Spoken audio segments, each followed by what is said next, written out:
নেকি কামাই করা সহজ, নেকের কাজ সবই আসান। আমি হাজারো প্রমাণ দিতে পারবো ইনশাআল্লাহ। নেকের কাজ করে একেবারে আসান, প্রত্যেকটা গুনার কাজ করা কঠিন। বিবাহ করে স্ত্রী নিয়ে রাত যাপন করবেন, আনন্দ করবেন, এর প্রত্যেকটা মুহূর্তে মুহূর্তে নেকি, রিস্ক নাই, ঝুঁকি নাই, টেনশন নাই। বিবাহের আগে যেই মেয়েটা আর একটা ছেলের সাথে কথা বললে আব্বা মা কঠিন পাহারাদারি করছে, ধরা পড়লে শাসন করছে, বিবাহের পরে ওই মেয়েটা জামাইয়ের সাথে রাত না কাটাইলে শাসন করে। তুই জামাইয়ের কাছে গেলি না, তুই জামাইয়ের দ্বারে থাকলি না, কতক্ষণ একই কাজ এক সময় করলে সেটা অপরাধ, আর এক সময় করলে সেটা নেকি। ওই সময় করা কত রিস্ক, অন্যায় ভাবে করা কত রিস্ক, ঝুঁকি, টেনশন, বিপদ। ধরা পড়লে পিঠের চামড়া থাকবে না, বাড়ির ঠেলায় চৌরাস্তায় নিয়ে মানুষের মধ্যে জুতো মারবে, আরো বেকায়দা হয়ে গেলে তো গলায় ঝুলোই দেবে, সেটুকার কলাম না। আর এখানে কত শান্তি, কত নিরাপদ। কিন্তু স্ত্রীর চাইতে মানুষের স্বভাব অন্য নারীদের সাথে কুসম্পর্ক করে সময় নষ্ট করা, সেটার মধ্যে স্বাদ বেশি পায়, অথচ রিস্ক বেশি, ঝুঁকি বেশি, টেনশন বেশি, ঠিক না? স্ত্রীকে নিয়ে রাত যাপন করলে আপনি সব কিছু থেকে ফারেক হয়ে একেবারে নির্জন যখন হবেন, বাচ্চা কাচ্চা থাকলে তাদেরকে ভিন্ন বিছানায় শোয়াই দিয়ে স্বামী স্ত্রী দুইজন যখন নিরিবিলি হবেন, একে অপরের দিকে চোখে চোখ পড়লে মুস্কি মুস্কি হাসি দিবেন, যাইয়ে সর্বপ্রথম সাক্ষাৎ মুসাফা হবে। যে বয়সী হন না কেন, আমার মুরব্বী বাবারা লজ্জা পেয়েন না, যে বয়সী হন না কেন স্ত্রীর সাথে সর্বপ্রথম সাক্ষাতে কোন জায়গা হাত, মুসাফায় হাত। মুসাফা দিয়ে হাত দিয়ে জাকি দিলে আল্লাহ তাআলা স্বামী স্ত্রী দুইজনের হাতের থেকে সব সগীরা গুনাহ ঝাড়িয়ে সাফ করে দেয়। পক্ষান্তরে শালীর সাথে হাত ধরে জাকি দিলি কবিরা গুনাহ ঝরে যায়। স্ত্রীর হাত ধরে জাকি দিলি সগীরা জ্বলে, শালীর হাত ধরে জাকি দিলি কবিরা জ্বরে, বাবির হাত ধরে জাকি দিলি কবিরা জ্বরে, হ্যাঁ, গার্লফ্রেন্ডের ফ্রেন্ডসের হাত ধরে জাকি দিলি কবিরা জ্বরে, পাছার চামড়া থাকবে না, তুতমা ভাঙিয়ে বেলায় তো ফেরেশতারা বার হয়ে, ঠিক না? যখন দুইজন একে অপরের দিক তাকাইয়া চোখ কাট করে মুস্কি মুস্কি হাসেন, আর সে আজিমের মালিক ওই দুইজনের দিক তাকাইয়া হাসে। যুবক যুবতী যদি হয়, সময় মতো যদি হয় তা বেশি ভালো। বুড়ো কালে একটু আকর্ষণ কম হয়, ও সময় যদি বুড়ো বুড়ি একে অপরের সাথে এই আলিঙ্গন, এই মোহাব্বত ব্যক্ত করে, আল্লাহ তাআলা ফেরেশতাদের ডাকে কয়, দেখ বুড়ো কালেও কি কুয়ারা হচ্ছে, দেখ। আল্লাহ মুস্কি মুস্কি হাসে, এরপরে বুকের সাথে জড়িয়ে ধরবেন, কোলাকুলি, কবিরা গুনাহ পর্যন্ত মাফ হয়ে যাবে। যখন দুইজনের স্বামী স্ত্রী কোলাকুলি করবে, আল্লাহ তাআলা রাতের ফেরেশতাদেরকে বলে, দুইজনের নূরের পর্দা দিয়ে ঘিরে দে, ঘিরে দিয়ে দুইজন আর এক দিক ফিরে থাকবি, তোরা ফেরেশতারা যে কটা আছিস, ওই ঘরে যে যেখানে আছিস ওই দুটোর দিক চাবি না। ফজর পর্যন্ত যা করে করুক, ফিরেই তাকাবি না, ওকে আমল নামায় খালি নফল নামাজ লিখবি। কত সহজ ইনকাম করা। এই ইনকাম না করে আর একজনের ঘরের পিছনে বেত বাগানের মধ্যে যাইয়ে ঘুষ ঘুষ করে ফোন করতে চায়, পোলাবারের দাম যদি টের পায়, বেতের রাস্তায় দিয়ে তোরে ছেলি ফেলাই দেবে, বাড় হইয়ে খেজুরির কাটাই দিয়ে বাড়ি হবে, কথা কর না কেন? অথচ সেই জায়গার প্রতি মোহাব্বত বেশি, এই স্ত্রীর সাথে কোনো ভালোবাসা নেই। নেকের কাজ করা সহজ, টান কম, আকর্ষণ কম। গুনার কাজ করা কঠিন, অথচ সেই দিক মানুষের আকর্ষণ বেশি, ঠিক না? আল্লাহু আকবার। দাড়ি রাখা সহজ না কাটা সহজ? রাখা সহজ, না কাটলি তো থাই যায়, ঠিক না? রাখার পরে সম্মান বাড়ে না কমে? সত্যি কথা বলেন।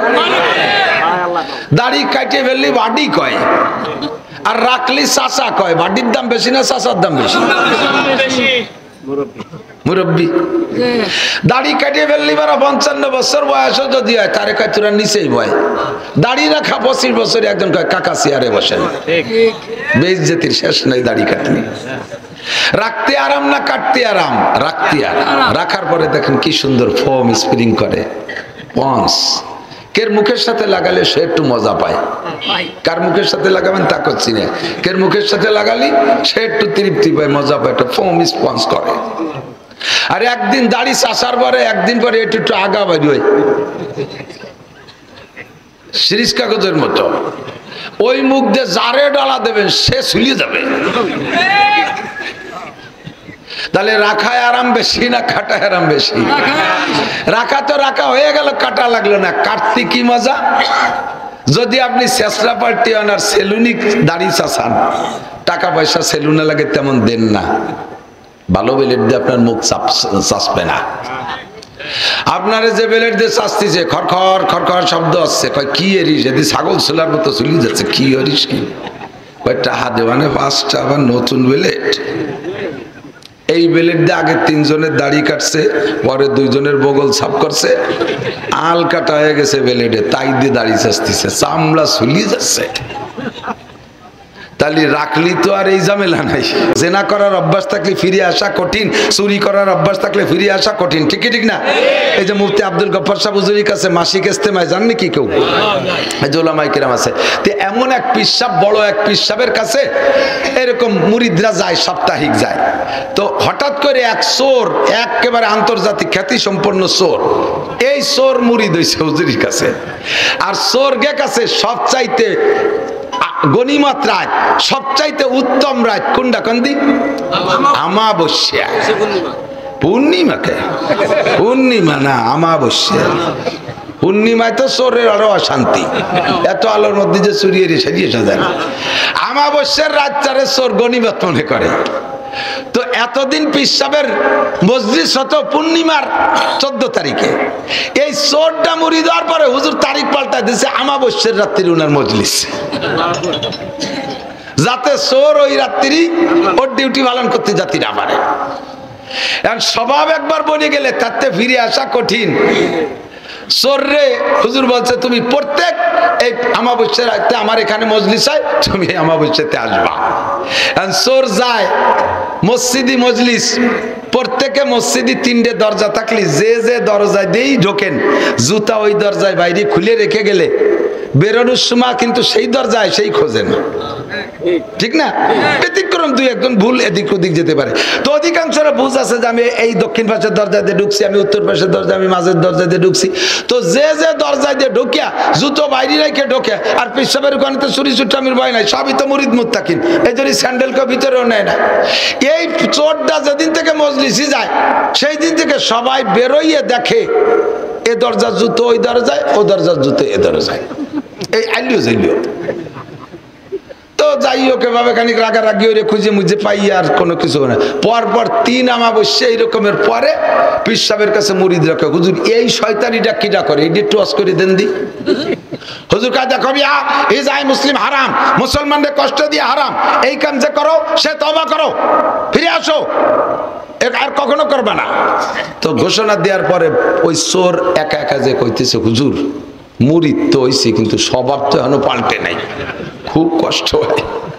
আর আপনি মসজিদ মিলেছেন আমাবস্যায়, পূর্ণিমায় ছিল আগে, সেই সময় হলে তো আমি এই রাতটা আমার কাজে লাগাতে পারতাম। এই সময় আপনার এখানে আসি, সে স্বভাব পাল্টাতে পারিনি, এই জন্যই ওই চুরি তো করতে পারিনি, একটু এর ফেরোরি এখানে তো ওয়ানে নিয়ে তো কি সুডলীয় খোরাক হয় আমার। ثم قال الله تعالى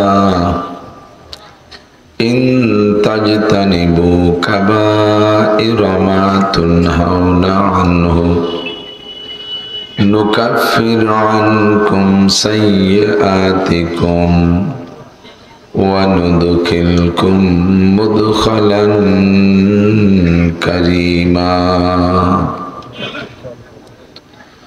وقال محمد رسول الله صلى الله عليه وسلم الصلوات الخمس والجمعة إلى الجمعة ورمضان إلى رمضان مكفرات ما بينهن إذا اجتنب الكبائر أو كما قال عليه الصلاة والسلام سبحانك لا علم لنا إلا ما علمتنا إنك أنت العليم الحكيم جزا الله عنا محمدا ما هو أهله سبحان الله وبحمده سبحان الله العظيم رب اشرح لي صدري ويسر لي أمري واحلل عقدة من لساني يفقه قولي رب زدني علما اللهم اشفني واشف كل مسلمين اللهم أرنا الحق حقا وارزقنا اتباعه وأرنا الباطل باطلا وارزقنا اجتنابه সকলে বলি আমিন একটু দরুদ শরীফ পড়ি আল্লাহুম্মা সাল্লি আলা মুহাম্মাদিন ওয়া আলা আলি মুহাম্মাদ কামা সাল্লাইতা আলা ইব্রাহিম ওয়া আলা আলি ইব্রাহিম ইন্নাকা হামিদুম মাজিদ اللهم بارك على محمد وعلى آل محمد كما باركت على إبراهيم وعلى آل إبراهيم إنك حميد مجيد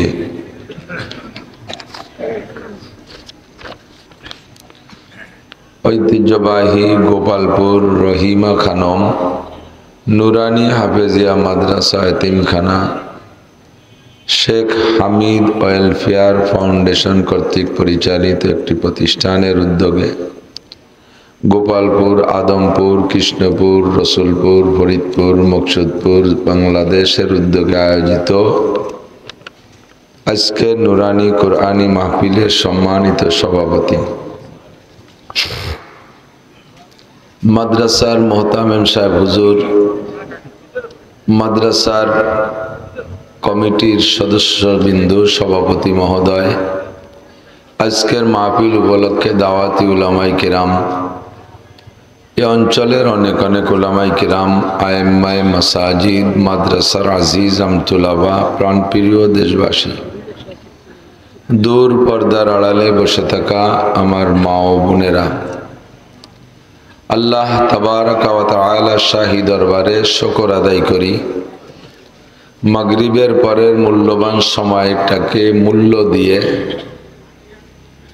দুনিয়ার সব কামকাজ ফেলে রেখে আল্লাহ পাক আমাদেরকে হিদায়াতের আশায়, গুমরাহির ভয়ে, সওয়াবের আশায়, গুনার ভয়ে, জান্নাতের আশায়, জাহান্নামের ভয়ে, শিরিক ও কুফর মুক্ত ঈমান গড়ার লক্ষ্যে বেদাত মুক্ত সুন্নতি আমলের প্রশিক্ষণ নেওয়া ও দেওয়ার জন্য আল্লাহর ভয় ও মহব্বত অন্তরে নিয়ে আল্লাহ তার রসুল সাল্লাল্লাহু আলাইহি ওয়াসাল্লামের প্রেম ও ভালোবাসা অন্তরে নিয়ে কোরআন সুন্নাহর কিছু ভালো কথা বলা এবং শোনার একটা পরিবেশ আল্লাহ তাআলা তৈরি করে দিয়েছেন।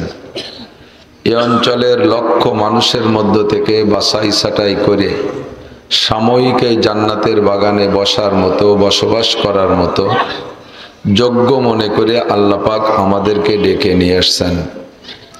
এজন্য আমরা শুকর আদায় করি আলহামদুলিল্লাহ। অত জোরে না,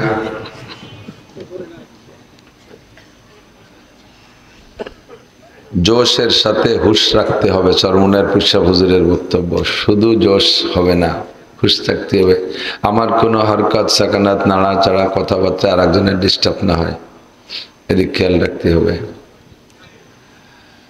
তো আল্লাহ পাক রব্বুল আলামিন আমাদেরকে ভালোবেসে ডেকে নিয়ে আসছেন। আয়া নেহি হো বুলায়া গয়া হো, আসি নাই, ডেকে নিয়ে আসছেন। কে আনছেন? মাই ইউরিদিল্লাহু বিহি খাইরান ইউফাক্কিহু ফিদ্দিন। আল্লাহ তাআলা যার কল্যাণ চান, মঙ্গল চান, কামিয়াবি চান, তাকেই আল্লাহ পাক রব্বুল আলামিন দিনের কাজ করার তৌফিক দান করেন। হুজুর আলাইহিস সালাতু ওয়াস সালাম বলেন, ইজা মারারতুম মির রিয়াজিল জান্নাহ, যখন তোমরা জান্নাতের বাগানের পাশ দিয়ে যাবে, ফারতাউ, তোমরা ওখান থেকে ফল খাও। কি খাও? জান্নাতের বাগানে ফলে তো ভরা থাকবে, ওটা তো আর কাঁটাওয়ালা বাবরা গাছ না, যার মধ্যে ঢোকা যাবে না। আর ফল ছাড়া গাছও না, ফাও গাছ জান্নাতের মধ্যে। আশাইল বাগান দিয়ে বোঝে তুই নেই। আশাইল বাগান কয় নাকি? আশাইল বাগান দিয়ে বেচতে ভরা না, ফলদার গাছ দিয়ে ভরা। আর ফল ও এত রেডি, একটা ফলও খাওয়ার জন্য সেকেন্ড সময় লাগবে না, ফল সুলা লাগবে না, সব খোসা ছাড়া ফল। আম খাতে সুলা লাগে, কাঁঠাল খাতে সুলিয়ে খাওয়া লাগে, আনারস সুলিয়ে খাওয়া লাগে, কলা সুলিয়ে খাওয়া লাগে। আর গুলো যেমন তেমন, কলা সুলা থাকাটা তো কেমন যেন উঠে। সুলা কেলা কইলে একটু গালি গালি ভাবঠে, কয় না জান্নাতের ভিতরে গালি না। তলহিম মানদুদ, তলহিম মানদুন মানে ঝাঁকড়া ঝাঁকড়া কলা, তা খুশাবিহীন, ছোলা থাকবে, খেয়ে ফেলবেন। তো এই জান্নাতের পাশ দিয়ে যাবেন আর ফল খাবেন না, খালি খালি ঘুরাই ঘুরে সেই আইটি চলে যাবেন, তাই নাকি? খাবেন না আপনারা? সাহাবাই কেরাম বললেন, হুজুর তো দুনিয়ায় রিয়াজুল জান্নাহ কোথায়, আর তার পাশ দিয়ে হেঁটে যে ফলই বা কি? হুজুর বলেন, যখন দেখবা রিয়াজুল জান্নাহ চিনবা, যেখানে বসে আল্লাহর বড়ত্বের আলোচনা করা হয়। আল্লাহর বড়ত্বের আলোচনা করা হয়। আল্লাহ ছোট না বড়? আরবিতে বলি আল্লাহু আকবার, আল্লাহু আকবার, আল্লাহ সবচেয়ে বড়, ঠিক না? তো আমাদের আলোচনার স্বার্থ আল্লাহর বড়ত্বের আলোচনাই। আল্লাহকে যদি বড় জানি, বড়র সামনে ছোটরা অন্যায় করতে পারে না। আল্লাহকে আগে জানবো, তারপরে সে কতটুক তা জানবো, তারপরে তাকে শ্রদ্ধা করা শিখবো। এই জন্য আমাদের এই আলোচনা। কাজে এই মাহফিলটা হলো রিয়াজুল জান্নাহ, জান্নাতের বাগান। এখান থেকে আমাকে আল্লাহ ফল খেতে বলছেন। তো আমরা এখানে যারা বসছি, জান্নাতের ফল তো খাবে জাহান্নামীরা। জান্নাতের ফল জাহান্নামী? হরিবদ, নলিয়া ঋষি, গৌর গোবিন্দ, ব্যানার্জি, চ্যাটার্জি, ভট্টাচার্য, রমেশ, পরেশ, যতীন, জিতেন্দ্র, এরা খাবে?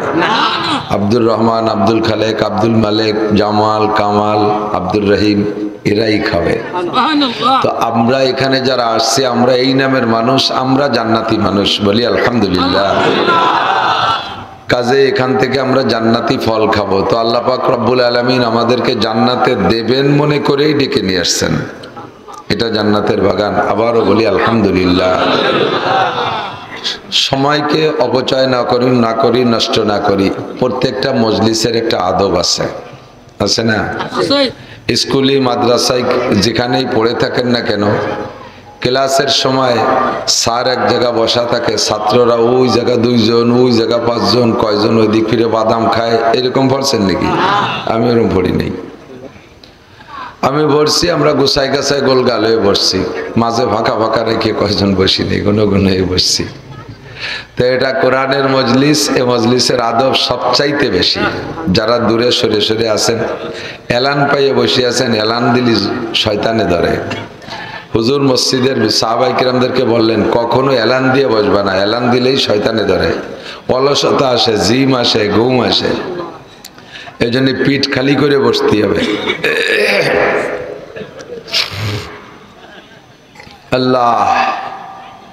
আল্লাহ পাক রব্বুল আলামিন আমাদের হিদায়াতের জন্য, ভাই খেয়াল করি, আমার শরীর খুবই খারাপ।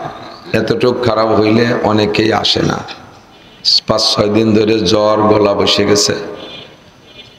সব মিলে 5-6 দিনেরও বেশ, 6 দিন 7 দিনই হচ্ছে। বগুড়া গেছে 2 তারিখে, তারপরের থেকে এই সমস্যা।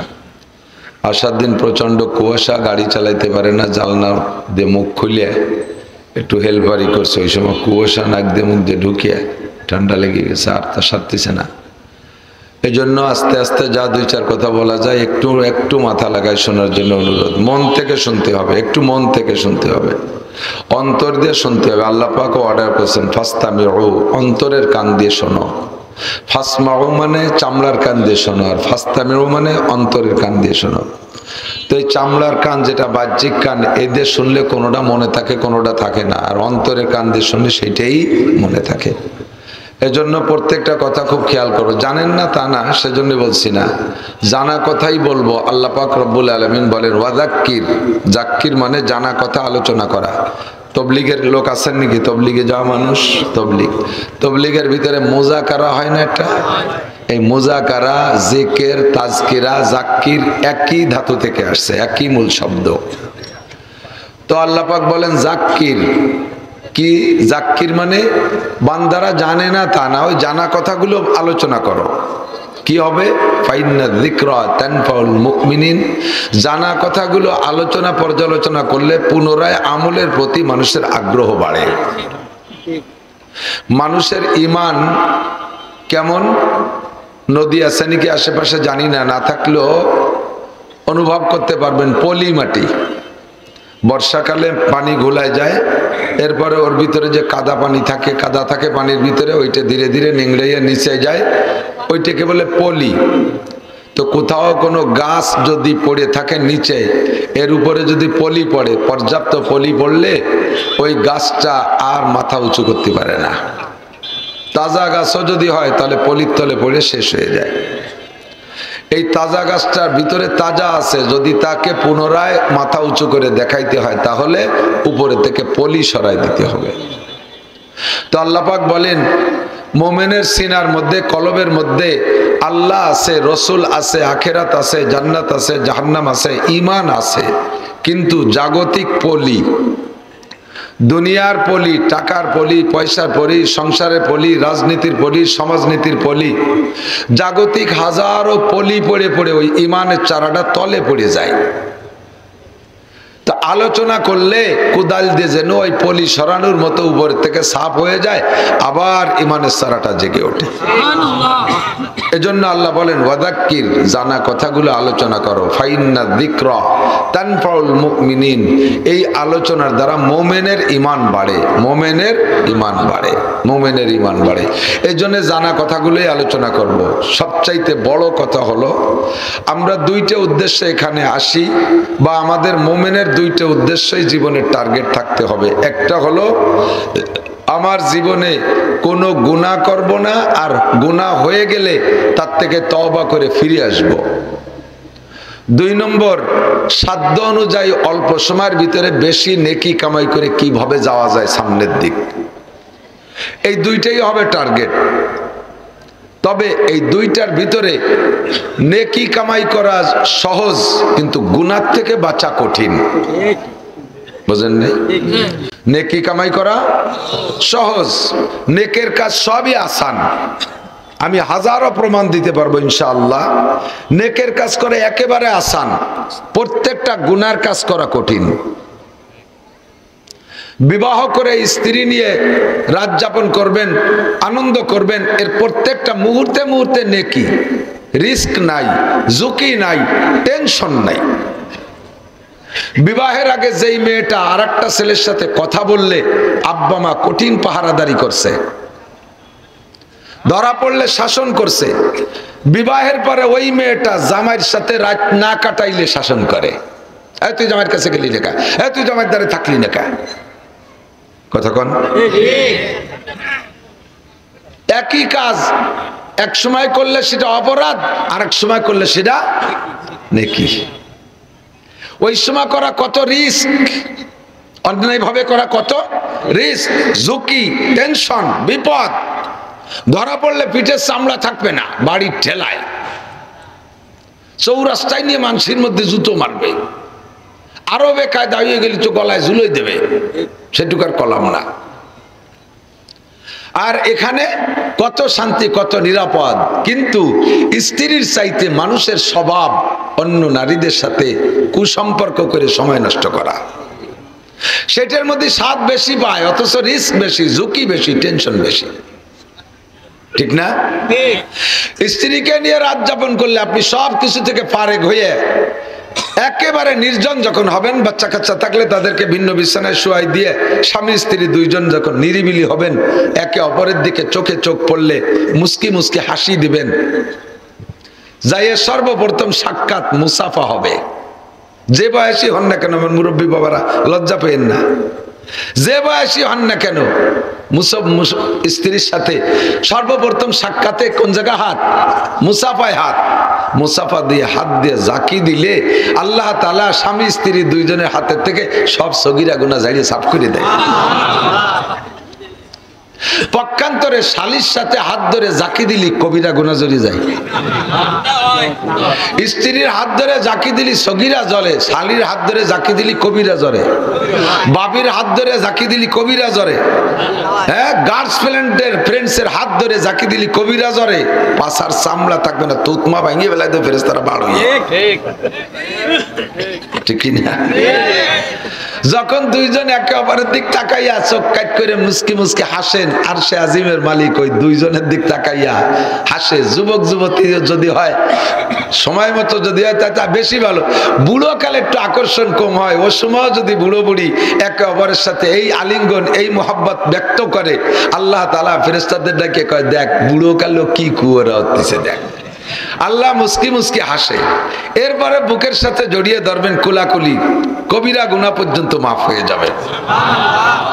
যখন দুইজনের স্বামী স্ত্রী কুলাকুলি করবে, আল্লাহ তাআলা রাতের ফেরেশতাদেরকে বলে, দুইজনের নূরের পর্দা দিয়ে ঘিরে দে, ঘিরে দে, দুইজন আর এক দিক ফিরে থাকবি, তোরা ফেরেশতারা যে কটা আছিস, ওই ঘরে যে যেখানে আছিস ওই দুটোর দিক চাবি না।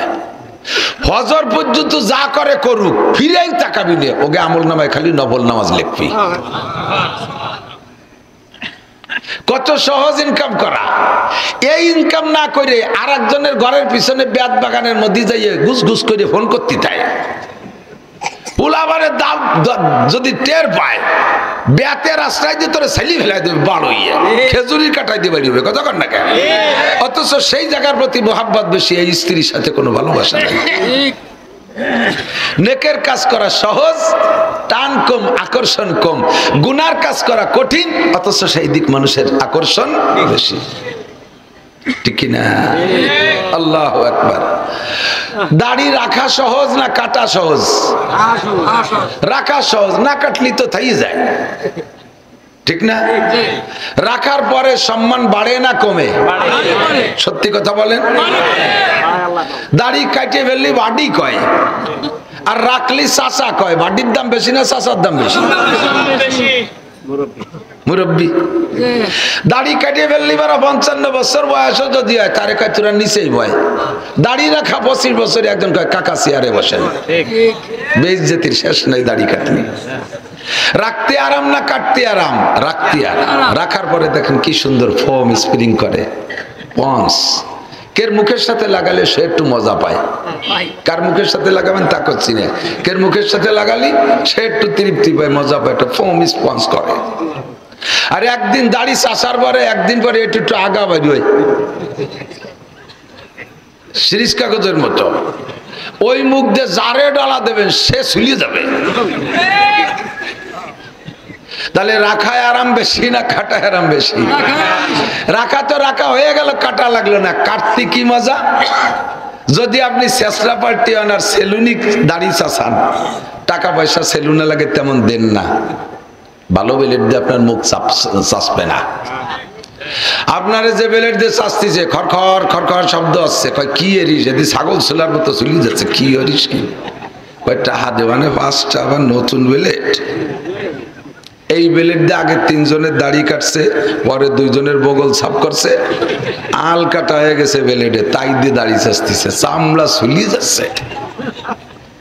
তাহলে রাখলি তো আর এই ঝামেলা নাই, কথা কন নাই, ঠিক না? রাখলে রাখা হয়ে গেল, কত মজা। আল্লাহু আকবার। দাড়ি পুরুষের শান, কাটায় কষ্ট, সেটার প্রতি মোহাব্বত বেশি, রাখায় কষ্ট না, এর প্রতি মোহাব্বত নেই। প্রত্যেকটা নেকের কাজ করায় আরাম বেশি, আর না করার ভিতরে অশান্তি বেশি। কিন্তু তারপরে শয়তানে মানুষকে ওখানে নিয়ে একটা মজা দেখায় দেয়। ভালো করে বোঝেন, আপনাকে 1000 কোটি নেকি দেওয়া হবে, এটা তো বলেন আলহামদুলিল্লাহ। এই আলহামদুলিল্লাহ বললে এক গাদি নেকি, একটু বলেন আল্লাহ। 4000 নেকি, লা ইলাহা ইল্লাল্লাহ মুহাম্মাদুর রাসূলুল্লাহ, 4000 নেকি। তামলাউ মা বাইনাস সামাই ওয়াল আরদ। আর নেকি মানে একটু একটু বালিশ সমান। আরে বাবা, এই এক কলেবার নেকিতে আসমান জমিনের মাঝখানে সব ফাঁকা জায়গা ভরে গেছে। কি সহজ ইনকাম। তো আপনাকে এত নেকি দেয়া হবে, এই নেকি পর্যাপ্ত নেকি, অল্প আমলে আল্লাহ বেশি নেকি দেয়। এই বিশাল নেকির ভান্ডারের চাইতে আরেকটা বড় পুরস্কার বলবো, সেটা হলো 1 কোটি নেকি দেওয়ার চাইতে যদি আল্লাহ তাআলা আপনাকে একটা গুনাহ মাফ করে দেয়। 1 কোটি নেকি দেওয়ার চাইতে যদি আল্লাহ একটা গুনাহ মাফ করে দেয়, এটা আপনার বড় পুরস্কার। বুঝেন নাই? সরকারের ভালো কোনো কাজ করছেন, সরকার আপনাকে একটা পুরস্কার দেওয়ার সিদ্ধান্ত নিয়েছে। কি পুরস্কার? তুমি গরিব মানুষ, ভ্যান চালাও, রিক্সা চালাও, কোনোদিন 1000 টাকার 10 খান নোট গুছায় দেখতে পারো নাই, তোমাকে 1 কোটি টাকা দেওয়া হবে। এটা কবে দেওয়া হবে? 1 ডিসেম্বর। আবার কবে যেন কি একটা আকাম করে বসে রয়েছেন, তার একটা মামলা গুনগুন করে চলতেছে, আপনি জানেন না, পট করে সেইটার রায় হয়ে গেছে, তাতে আপনার ফাঁসির হুকুম হয়ে গেছে। ফাঁসি দেবে কবে? ডিসেম্বরের 2 তারিখ। ডিসেম্বরের 1 তারিখে সরকার 1 কোটি টাকা দেবে। জীবনেও দেখেন নাই যেই ফকির হাটে বাজারে ভিক্ষা করে, 4 আনা 8 আনা 1 টাকা 2 টাকা 5 টাকা 10 টাকা পায়, ওই ফকিররে যদি হাটের মধ্যে কোনো বড় লোক 1 কোটি টাকা দেয় বস্তা ভরে, ও কিন্তু টাকা নিয়ে বাড়ি আসতে পারবে না, ওই স্টক করে মরে যাবে ওই জায়গা। ওরে বাবা, এতটাই দেখিয়ে এই কে মরে যাবে, ও টাকা কাজে লাগাতে পারবে না, এত টাকা। তাই গরিব মানুষে 1 কোটি টাকা দিয়েছে, খুশিতে স্টক করার কায়দা। কিন্তু টাকা হাতে পাতি না পাতি, কাগজ একখানা আছে, আগামীকাল কোর্টে হাজির হবেন, কালকে 2 তারিখে বেলা 4টের সময় আপনার ফাঁসি। এই 1 কোটি টাকা পাইয়ে যে খুশি হয়েছিল, ফাঁসিতে সব শেষ করে দিয়েছে না? ফাঁসিতে সব হাসি কান্না করে দিয়েছে না? কি বলবেন এখন বলেন তো? আপনি কি বলবেন জানি না, আল্লাহ না করুক যদি এমন সিদ্ধান্ত আমার সম্পর্কে হয়। আমি বলবো ওই কোটি টাকাও ছেড়ে দিলাম, আর জীবন ভরে যা ইনকাম করছি সব ছেড়ে দিলাম, আমাকে শুধু জীবনটা ভিক্ষা দেন। বলবেন না? বলবেন না? আমি আল্লাহর কাছে নেকি চাই, নেকিরকে তুচ্ছ করছি না, তবে আল্লাহর কাছে নেকির আগে আমি একটা জিনিস চাই, আল্লাহ জীবনে গুনাহ কম করি নাই, তুমি নেকি দাও না দাও, গুনাহগুলো মাফ করে দাও। একটা গুনার বিনিময়ে জাহান্নামে থাকবেন কতদিন? 7000 বছর। আহা, 7টা বছর জেলে থাকবেন, সেই ভয়তে ইন্ডিয়া চলে গেছেন হিজরত করে পলাইয়ে। 7 বছর বাংলাদেশে জেলে থাকবেন, ওর মধ্যে আগুন দিয়ে পোড়াবে না, সাপ দিয়ে কামড়াবে না, কুত্তর দিয়ে ধাওয়াবে না, বাঘ দিয়ে থাবা থুবো দেবে না, কোনো আলাই বালাই নাই, খালি ওর মধ্যে বসে থেকে জিকির ফিকির করবা, এতে কাপ করবা, বসে বসে আল্লাহ বিল্লাহর খাবা, কামাই রোজগার লাগবে না, সবার মধ্যে পাবা। এই নিরিবিলি জেলখানায় 7 বছর থাকবো, তাই মেনে নিতে পারি না, দেশ বিদেশ পলায় চলে যাই, আর 7000 বছর জাহান্নামের আগুনে। বিশ্বাস করেন, আল্লাহর কসম, আল্লাহ যদি সত্য হয়, নবী যদি সত্য হয়, আমার ওয়াজ সত্য, একটা গুনার কারণে যুবক পাগলামি করিস না, যদি দুনিয়া মাস ঘুরিয়ে আসতে তালিব আলুরি মুস্তি।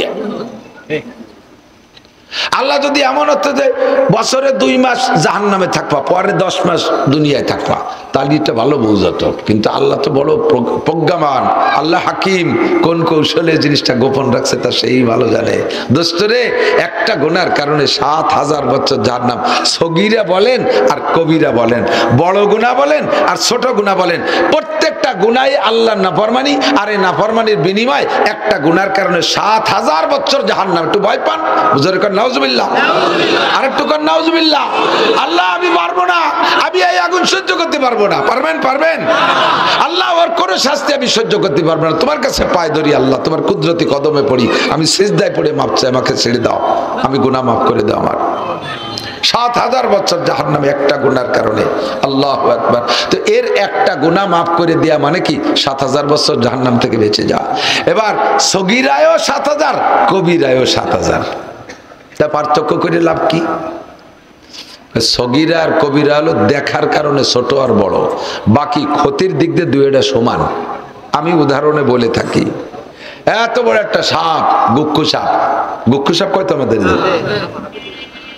দাঁড়ার সাপ, বিষধর সাপ, কেউটে সাপ, গুক্ষু সাপ, এতে কামড় দিলি দেখছি মানুষ মরে, মরে না? ছোট একটা কেউটে সাপের বাচ্চা সে যদি কামড় দেয় তাহলে তো মরে না? ও টুকসা বুতি কি হবে, মরে মরে। মরতে টাইম কি বেশ কম লাগে? বড়ডায় কামড় দিলিও যে টাইমে মরে, ছোটডায় কামড় দিলিও সেই টাইম। কবিরা গুনায় কামড় দিলিও যে টাইম জাহান্নাম, সগীরা গুনায় কামড় দিলিও সেই টাইম জাহান্নাম। আলহামদুলিল্লাহ। ফাঁকে ফাঁকে খুশি থেকে আলহামদুলিল্লাহ, আলহামদুলিল্লাহ, জোরে কান নাউজুবিল্লাহ। এখন কি খালি কবিরা গুনার থেকে বাঁচতে হবে না সগীরার থেকেও? তো কবিরা গুনার থেকে বাঁচা কিন্তু সহজ। এদিক কবিরা গুনার থেকে বাঁচা সহজ। কবিরা মানে বড়, দেখা যায়। কবিরাটা বড় একটা সাপ কামড় দেওয়ার আগে হাতখানি কুচরে ফনা তোলে। সাপটা বড় হলে তার ফনাটা বড় দেখা যায়। ফনা তুলে একটা কামড় দেওয়ার আগে ফস করে একটা শব্দ করে, এই শব্দটা একটু বড় হয়, কানে আসে, আপনি আত্মরক্ষা করে জাম করে লাফ দিয়ে সরে যেতে পারেন, বাঁচা যায়। কিন্তু ছোট্ট একটা সাপ ও বালিশের কোনার মধ্যে গুজিয়ে রয়েছে, জুতোর মাথায় যায় বসে রয়েছে, জাঙ্গের মধ্যে বেসায় রয়েছে, জামার মধ্যে বেসায় গেছে, প্যান্টের তলায় যাই দলা বলা হয়ে রয়েছে।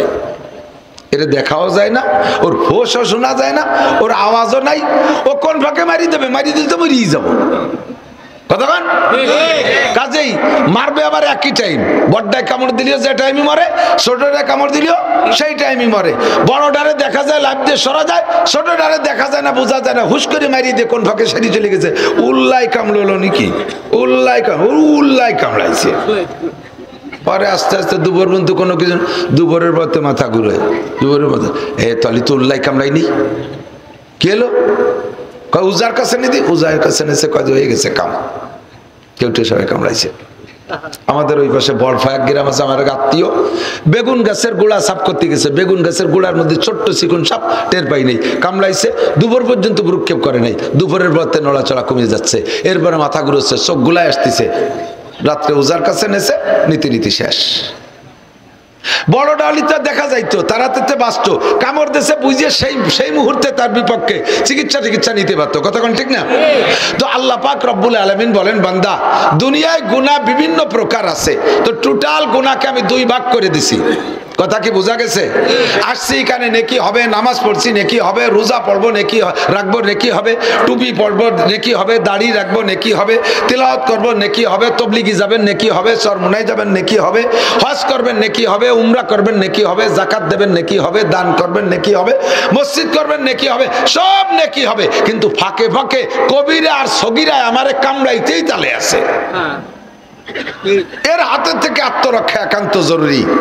আল্লাহ পাক রব্বুল আলামিন বলেন, ইনতাজতানিবু কাবাইর, বান্দা তোমারে দায়িত্ব দিলাম বড় গুনাহ থেকে তুমি বাঁচো। যেটা দেখা যাবে ওটার থেকে লাভ দিয়ে সরে যাও, যেটা দেখা যাবে ওটার থেকে লাভ দিয়ে সরে যাও। ছোট যেগুলো লুঙ্গি মুঙ্গির মধ্যে, জুতো পায়জামার মধ্যে ভেসায় থাকবে, ও তুমি টের পাবা না, ওগুলো কোন ফাঁকে হয়ে যাবে, ওর থেকে বাঁচা বড় কঠিন। ওইটার দায়িত্ব আমি নিলাম। ওইটার দায়িত্ব কে নেছে? নুকাফির আনকুম সাইয়্যাতিকুম, তোমার জীবনে করে দেব। এর জন্য তওবা লাগবে না, এর জন্য তওবা লাগবে না। তুমি যদি কবিরা গুনাহ থেকে বেঁচে থাকতে পারো, তাহলে সগীরা গুনাহ থেকে মাপ চাইতে তওবা লাগবে না। আর যদি তুমি কবিরা গুনাহ থেকে বাঁচো না বাঁচো, তাহলে সগীরা গুনাহ আমি দায়িত্ব নেব না। অর্থ কি বুঝছেন? কবিরা গুনাহ থেকে যদি বেঁচে থাকো ইচ্ছাকৃত ভাবে, তাহলে সগীরা গুনাহ আমার দায়িত্বে, ওর জন্য করে তওবা লাগবে না, মাফ করে দেব। একটু সিস্টেম আছে, সেটা হলো আল্লাহ পাক বলেন, ওয়া আকিমিস সালাতা তারাফাইন নাহারি ওয়া যুলাফাম মিনাল লাইল ইন্নাল হাসানাতি ইউযহিবনাস সাইয়্যাত যালিকা যিকরা লিয-যাকিরিন। এই সগীরা গুনাহ মাফ করার জন্য তওবা লাগবে না, তবে একটা কিছু তো করাই লাগবে। আমি আকাম করব, আর আল্লাহ কি দায় থাকছে আমার ভিড়ি ভিড়ি মাফ করে দেবে। আল্লাহ কি আমাকে এত বড় কুটুম্ব নাকি? আল্লাহ তার চেয়ে বড় কুটুম্ব। আল্লাহ কয় তওবা করা লাগবে না, মাপের ব্যবস্থা হলো আকিমিস সালাতা। তো এই যুবক আমার দিক তাকাও, দূর কথা কয়। তো তোমরা যুবকরা তো গুনাহ মোটেই করো না। কব না, জানি সবটা কি কি আরো দুদু জানতে আমার বাকি নাই। ও ক্লাস পার হয়ে আইছি, আর না বুড়ো হয়ে গেছি। আল্লাহ আর আমাকে সবাই আসছিল না, এখন যেগুলো হয়েছে কথা কন, আল্লাহ মাফ করুক। সবাই বলেন আমিন। আল্লাহ তো আল্লাহ পাক রব্বুল আলামিন বলেন শর্ত হলো তুমি কবিরাত থেকে বাঁচবা, সগীরার দায়িত্ব আমি নিলাম, তবে একেবারে ফিরি না। মাপের জন্য একটা ব্যবস্থা হলো কিছু তোমার করা লাগবে। আকিমিস সালাতা তারাফাইন নাহার ওয়া যুলাফাম মিনাল লাইল। এই আয়াতের ভিতরে আল্লাহ 5 ওয়াক্ত নামাজের কথা বলেছেন। কয় ওয়াক্ত? এই বর্তমানে আছে আহলে কোরআন নামে একদল বের হইছে, তারাও ভণ্ড। নামটা দিয়েছে কি দারুণ নাম, কয় আহলে কোরআন। শুনলি যে কোনো মানুষ তাদের কাছে দুর্বল হয়ে যায়। আহলে হাদিস আরেক দলের নাম দিয়েছে হাদিসের পরিবার, হাদিস পরিবারের লোক, হাদিসের সদস্য। কইলে কে না তার কাছে দুর্বল হবে। আহমাদি মুসলিম জামাত, আহমাদি মুসলিম জামাত শুনলে ছোট মোটো আলেমরা যারা লেখাপড়া কম জানে, মোটামুটি প্রাথমিক একটু মাদ্রাসায় পড়ছে, তারাও হেরে যাবে নামটার কাছে। আহমদ মানে আমার নবী, মুসলিম তো মুসলিম, আহমদি মুসলিম জামাত, অথচ এই জামাতটা হলো কাদিয়ানি। আহলে কোরআন নাম শুনলে হেরে যায়, দুর্বল হয়ে যায়। ওই গ্রুপের দাবি হলো নামাজ 3 ওয়াক্ত। ওরে পাইলে সুমো দেবেন না জুতোর বাড়ি, ওরে পাইলে সুমো দেবেন না জুতোর বাড়ি। সাড়ে হারামজাদা, আমার বাংলাদেশে আলেমের অভাব নাই। তোর মতো ফাক্কুর কাছে, তোর মতো ফটকার কাছে আমি নামাজ শিখবো না।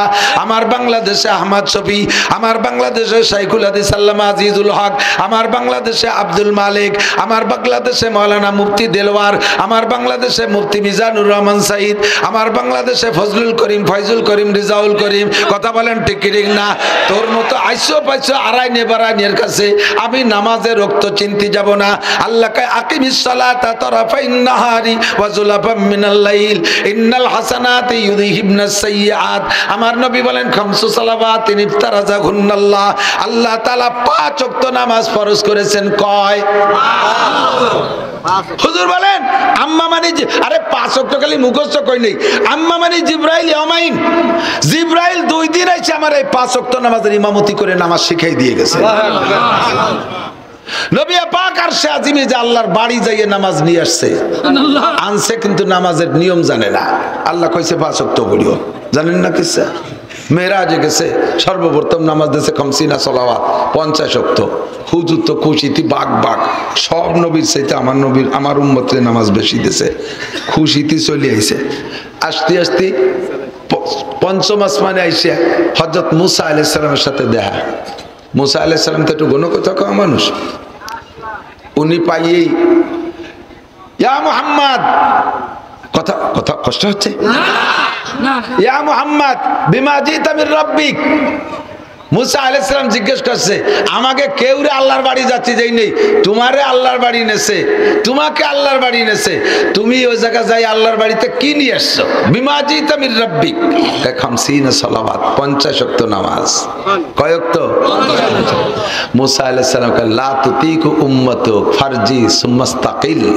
ফিরে যাও, তোমার ওই দুর্বল আঠুসুলা বুড়ো উম্মত ও পড়বে না, পারবে না। 50 ওয়াক্ত মানে কি?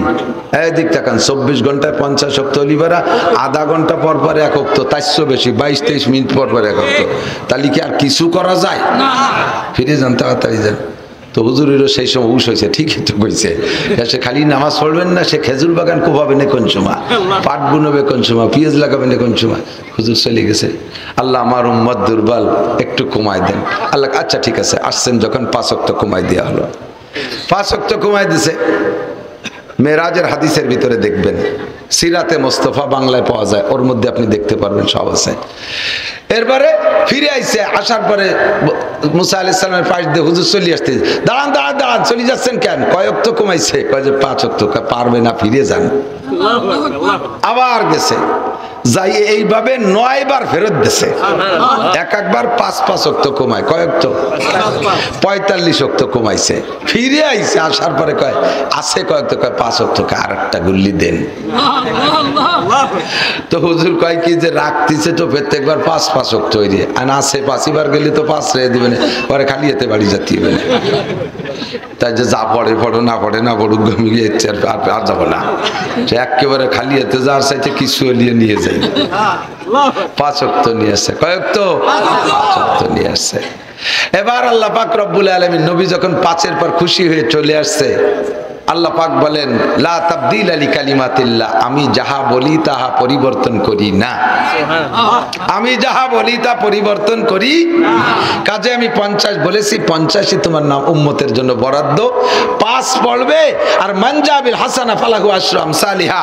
তোমার উম্মতের পার্সোনালিটি, তোমার উম্মতের পার্সোনালিটি হিসেবে একটা ব্যবস্থা রেখেছি। তোমার উম্মত যে কোনো নেক কাজ করবে, একটা করলে তার 10 গুণ নেকি দেওয়া হবে। 5 ওয়াক্ত পড়বে, 5-10 কে 50 ওয়াক্তের সওয়াব দেয়া। নামাজ কয় ওয়াক্ত? আর ওরা কয় 3 ওয়াক্ত। 3 ওয়াক্ত, একটু কন্যা নাউজুবিল্লাহ। তো দোস্ত, এই এত আহাল আর এত পার্টি ঝামেলা বাঁধাইতেছে, আমাদের নামাজ 5 ওয়াক্ত, ঠিক কি ঠিক না? তা আহলে কোরআন বলেন, আহলে হাদিস বলেন, আর আহলে কি বলে কাদিয়ানি বলেন, যাই বলেন, সব বাংলাদেশে তোমাদের কাছ থেকে আমরা মাসালা শুনতে চাই না। আমার দেশে বহুত বড় উলামায়ে কেরাম আছে, ঠিক কি ঠিক না? খামসু সালাওয়াত, 5 ওয়াক্ত নামাজ আমি বহুবার দেখাইছি, এখানে দেখাইছি কিনি মনে নাই। হাতটারে আঙ্গুল এমন করে ফাঁকা করলে আঙ্গুলের ফাঁকার সেটিং যেমন হয়, 5 ওয়াক্ত নামাজের ফাঁকার সেটিং এরকম। জি, এইটা ফজরের নামাজ, এইটা জোহর, আসর, মাগরিব, ঈশা, 5 আঙ্গুলের মাথায় 5 ওয়াক্ত।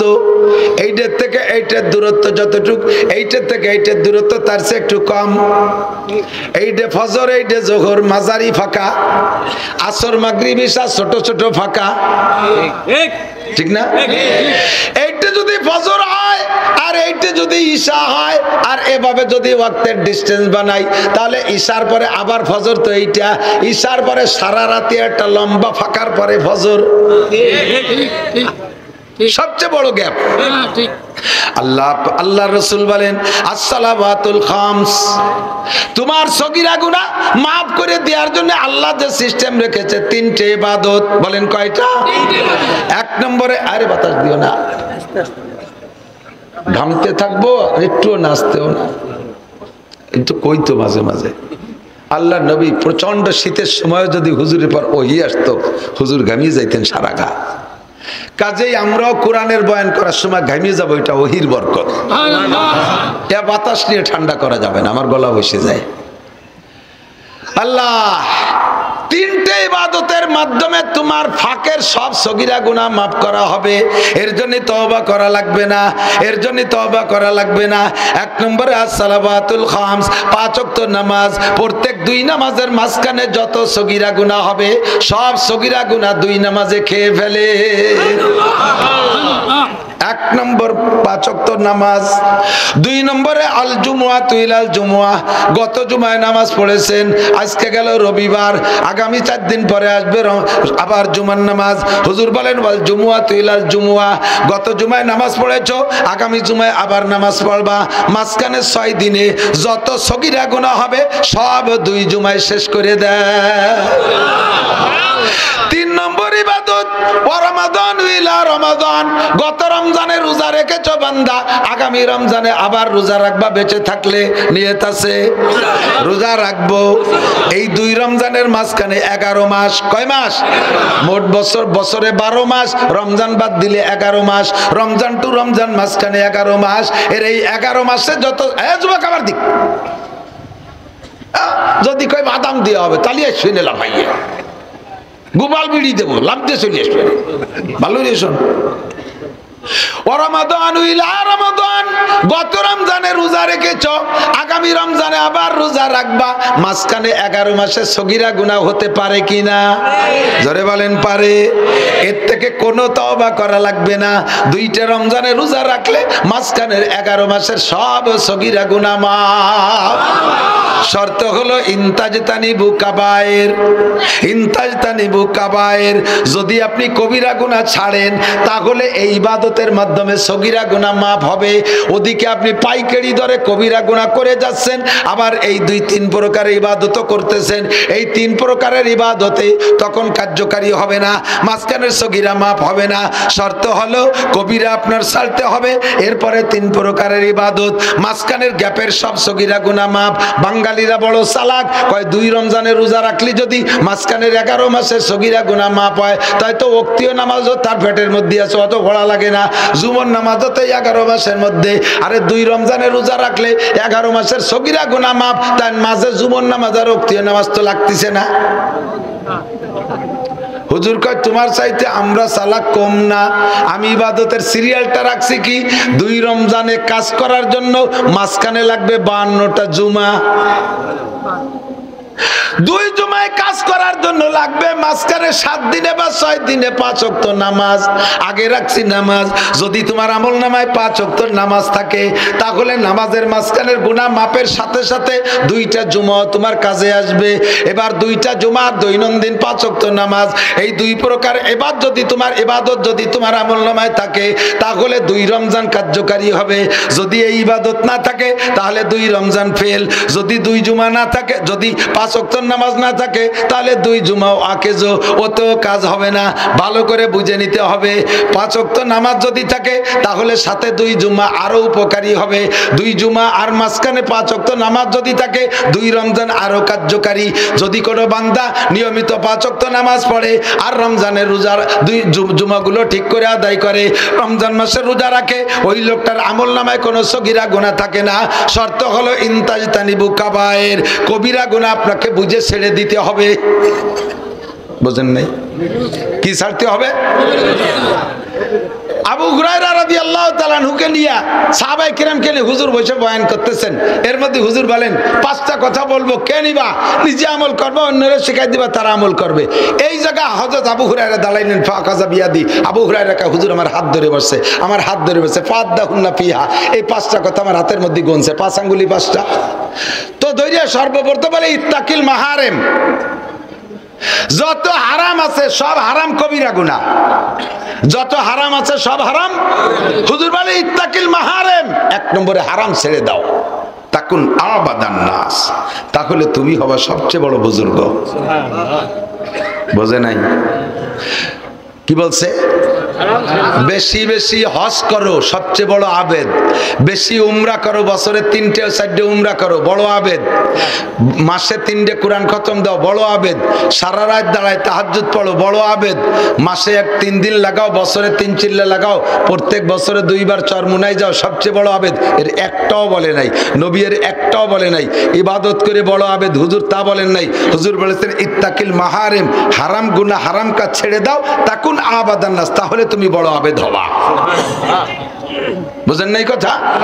কারণ ইবাদত করা সহজ, নামাজ পড়া সহজ, রোজা রাখা সহজ, দাড়ি রাখা সহজ, টুপি পরা সহজ, জিকির করা সহজ, তেলাওয়াত করা সহজ, তাবলীগে যাওয়া সহজ, হজ করাও সহজ, উমরা করা সহজ, টাকা থাকলে যাকাত দেওয়া সহজ, টাকা থাকলে মসজিদ বানানো সহজ, টাকা থাকলে দান খয়রাত করা সহজ। কিন্তু জেনা করার অভ্যাস থাকলে ফিরে আসা কঠিন, চুরি করার অভ্যাস থাকলে ফিরে আসা কঠিন। ঠিক কি ঠিক না? এই যে মুফতি আব্দুল গফফার সাহেব হুজুরের কাছে মাসিক ইস্তেমায় জাননি কি কেউ? এই যে উলামায়ে কিরাম আছে, তো এমন এক পীর সাহেব, বড় এক পীর সাহেবের কাছে এরকম মুরিদরা যায়, সাপ্তাহিক যায়। তো হঠাৎ করে এক চোর, একেবারে আন্তর্জাতিক খ্যাতি সম্পন্ন চোর, এই চোর মুরিদ হইছে হুজুরের কাছে। আর চোর গে কাছে সবচাইতে গনিমত রাত, সবচাইতে উত্তম রাত কোনটা? কন্দি আমাবস্যা। পূর্ণিমাকে? পূর্ণিমা না, আমাবস্যা। পূর্ণিমায় তো চোরের আরো অশান্তি, এত আলোর মধ্যে যে চুরিয়ে সাজিয়ে সাজায়। আমাবস্যার রাতটারে চোর গনিমত মনে করে। তো এতদিন পীর সাহেবের মজলিস হতো পূর্ণিমার 14 তারিখে। এই চোরটা মুড়ি দেওয়ার পরে হুজুর তারিখ পাল্টা দিয়েছে আমাবস্যার রাত্রি উনার মজলিস, যাতে চোর ওই রাত্রি ওর ডিউটি পালন করতে যাত্রী না পারে। এখন স্বভাব একবার বনে গেলে তাতে ফিরে আসা কঠিন। চোর রে হুজুর বলছে তুমি প্রত্যেক এই আমাবস্যার রাতে আমার এখানে মজলিস হয়, তুমি আমাবস্যাতে আসবা। এখন চোর যায় মসজিদি মজলিস, প্রত্যেকে মসজিদি 3টে দরজা থাকলে যে যে দরজায় দিয়েই ঢোকেন, জুতা ওই দরজায় বাইরে খুলে রেখে গেলে বেরোনোর সময় কিন্তু সেই দরজায় সেই খোঁজেন, ঠিক না? ব্যতিক্রম দুই একজন ভুল এদিক ওদিক যেতে পারে। তো অধিকাংশরা বুঝ আছে যে আমি এই দক্ষিণ পাশের দরজা দিয়ে ঢুকছি, আমি উত্তর পাশের দরজা, আমি মাঝের দরজা দিয়ে ঢুকছি। তো যে যে দরজা দিয়ে ঢুকিয়া জুতো বাইরে রেখে ঢোকে, আর পেশাবের ওখানে তো চুরি চুট্টামির ভয় নাই, সবই তো মুরিদ মুত্তাকিন, এই জন্য স্যান্ডেলকে ভিতরেও নেয় না। এই চোরটা যেদিন থেকে মজলিসি যায় সেই দিন থেকে সবাই বেরোইয়ে দেখে এ দরজার জুতো ওই দরজায়, ও দরজার জুতো এ দরজায়, এই আইলিও যাইলিও। তো যাই হোক এভাবে খানিক রাগারাগি ওরে খুঁজে মুজে পাই আর কোনো কিছু না। পরপর 3 আমাবস্যা এইরকমের পরে পীর সাহেবের কাছে মুরিদ রাখে, হুজুর এই শয়তানিটা কিটা করে, এই একটু ওয়াজ করে দেন দি। হুজুর কাজ দেখবি এই যাই মুসলিম হারাম, মুসলমানদের কষ্ট দিয়ে হারাম, এই কাম যে করো সে তওবা করো, ফিরে আসো, আর কখনো করবে না। তো ঘোষণা দেওয়ার পরে ওই চোর একা একা যে কইতেছে হুজুর মুরিদ তো হইছে কিন্তু স্বভাব তো এখনো পাল্টে নাই, খুব কষ্ট হয়। আর আপনি মসজিদ মিলেছেন আমাবস্যায়, পূর্ণিমায় ছিল আগে, সেই সময় হলে তো আমি এই রাতটা আমার কাজে লাগাতে পারতাম। এই সময় আপনার এখানে আসি, সেই স্বভাব পাল্টাতে পারিনি, এই জন্যই ওই চুরি তো করতে পারিনি, একটু এর ফেরোরি এখানে তো ওয়ানে নিয়ে তোর কি সুডলীয় খোরাক হয় আমার। মুরিদ হওয়া সহজ, নামাজ পড়া সহজ, রাত্রে হুজুরির কাছে থাকা সহজ, চুরি করার স্বভাব থেকে ফিরে আসা কঠিন। এজন্য কাইত্তাকিল মাহারিম। যুবক, মধু খাওয়া সহজ, দুধ খাওয়া সহজ, শরবত খাওয়া সহজ, পানি খাওয়া সহজ, কতক্ষণ খেজুরের রস খাওয়া সহজ, কিন্তু গাঁজা বা ফেন্সিলিন হিরোইন মদ খাওয়ার অভ্যাস থাকলি তাই ছাড়িয়ে দিয়ে ভারী কঠিন। স্ত্রী নিয়ে রাত কাটানো সহজ, জিনা করার অভ্যাস থাকলে ফিরে আসা কঠিন। আজকেও গেছিলাম গোপালগঞ্জে, আমাদের গোপালগঞ্জে নগদে কয়েকজন অফিসার আসছে সিনিয়র, খুব ভালো, বিশেষ করে ডিসি স্যার। উনি বললেন আমি অমুক দিন ফজরের নামাজ পড়ছি চন্দ্রদিঘিলি মাদ্রাসায়।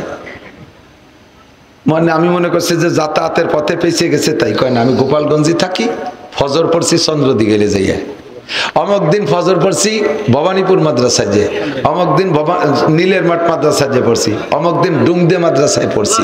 আমি দাওয়াত দিছি স্যার আমার মাহফিলে আসেন, এই দাওয়াত দিতেই গেছি। তো উনি বলতেছেন যে আমি সেদিন গেলাম, তবে যেদিন যাব সেদিন ফজরের সময় যাব। আমার গাড়িটা আমি দূরে রাখি, আমার গাড়িটা দূরে রাখি, আমার গাড়ি দেখে ডিসির গাড়ি দেখলে টের পাবে, আমার সম্মানের সাথে ইস্তেকবাল করবে। যুব্য পরা, এত বড় দাড়ি, যুবক মানুষ, একটা দাড়িও পাকে নাই। যারা দেখছেন তারা সত্য কথা সাক্ষী দেন। তো আরো এরকম কয়েকজন অফিসার আসছে, আইসেই ডিসি সাহেব বাদে বাকি যে কয়জন আসছে এই জাতীয় ধার্মিক আলেম অফিসার সবাই আমার মাদ্রাসায় আমার সাথে সাক্ষাৎ করে আসছে। বলে যে হুজুর, আমরা যারা সরকারি চাকরি করি আমাদের সরকার একটা বেতন ধার্য করে রাখছে, ব্যক্তি পার্থক্যে বেতনের পার্থক্য।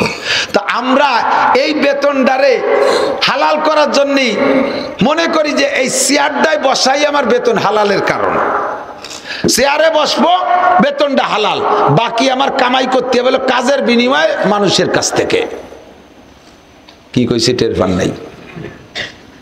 যা কামাই করবো, কেউ খাতায় সই দিয়ে কাগজে সই করাতে আনবে, সইয়ের বিনিময়ে 1 লাখ, এর বিনিময়ে 1 লাখ, ওর বিনিময়ে 50,000, এ জায়গা 10,000, এগুলো হলো আমার কাজের বিনিময়।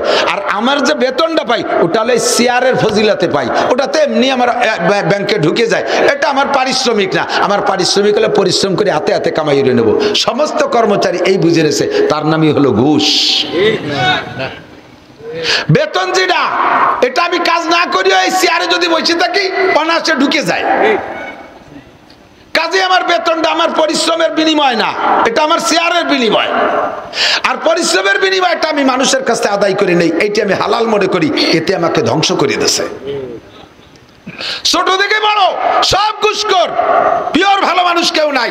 সকলে জানে বেতনটা তো অনাসে ঢুকবেই অ্যাকাউন্টে, মাসের 1 তারিখে 2 তারিখে ঢুকেই যাবে, আমি 3-4 তারিখে বের করে নিয়ে আসবো বা সেদিনও আনতে পারি, কিন্তু আমাকে ইনকাম করতে হবে ঘুষ খাইয়া। ঘুষের একবার অভ্যাস যার হয়ে গেছে সে বেতনে তৃপ্তি পাবে না কোনোদিন, সে কোনোদিনও বেতনে তৃপ্তি পাবে না। লক্ষ কোটি টাকাও যদি বেতন দেয় তবুও বেতনে তৃপ্তি পাবে না, তার ঘুষ খাইতেই হবে। সুদ খেয়ে যে একবার অভ্যস্ত হয়ে গেছে ব্যবসার টাকায় সে তৃপ্তি পাবে না, কথা কয় না, ওর সুদ খাইতেই হবে। কি সুখী, কত সুযোগ, সদ্ব্যবহার, সহজের ইনকাম। 5 লাখ টাকা লাগাই দিচ্ছে জায়গায় বসে, অনাসে মাসে 50,000 টাকা আসতে তালে রয়েছে, নিরিবিলি বসে খাবে, মাঝে মাঝে ওই টাকা দিয়ে হজ করবে, উমরা করবে, আল্লাহ বিলে করবে, মসজিদি দেবে, কুরবানি করবে। আল্লাহ কয় বদমায়েশ, তুই ওই সুদে টাকা দিয়ে জন্য মক্কা আসিস না, তোর জুতোই দিয়ে বাইরে হবে। হ্যাঁ, সুদের পচা কুইয়ে গন্ধ পুরো মক্কা মদিনারে নষ্ট করে ফেলাই দেয়। তোর সুদে টাকা মসজিদে দিবি না, আমার মসজিদ তোর সুদে টাকার কাছে ঠেকানা, আমার মাদ্রাসা তোর ঘুষের টাকা ঠেকানা। বেতন পায় 25,000 30,000 টাকা, মসজিদ বানাতি 10 লাখ টাকা দেয়। তুমি এই টাকা পাইছো কোনে দুদু? হ্যাঁ, আর তোমার আলাদা অ্যাকাউন্টে আল্লাহ হটাই দেয়, খাটের তলে বস্তা ভরে থুয়ে যায়। এ টাকা পাও কোথায়? লা সাদকাতা মিন গুলুলিন।